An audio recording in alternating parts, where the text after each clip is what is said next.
my equation to be an ellipse with the center at 10, 0, and the vertices 12 away from it, giving me the a value of 144. And this also would give me the distance from the center to the foci to be 10, because the requirement for this problem is for the foci to be at 0, 0. Since the center is at 10, 0, the distance will be 10. So the distance from the center to the foci is 10. This gives me a c-squared value of 100.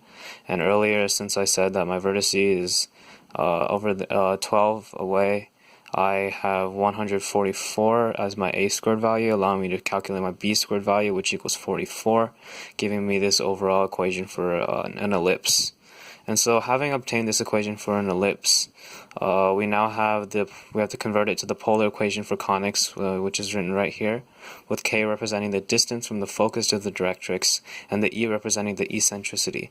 To find the eccentricity, we take the distance from the center to the focus over the distance from the center to the vertex, and in this case, 10 over 12, giving us 5 over 6. After finding this, we can then use this to find the distance from any point to the directrix, and in this specific case, the vertex. Since this also equals the eccentricity, it will also be in a 5:6 ratio. And the distance from the center to the vertex minus the distance from the center to the focus equals the distance from the vertex to the focus.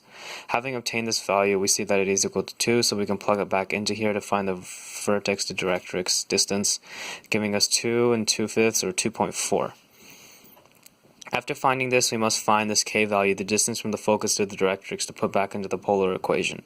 So what we do here is we take the focus to directrix, k, is equal to the distance from the vertex to the directrix plus the distance from the vertex to the focus, found right here and here. So then we do 2 plus 2.4, giving us 4.4.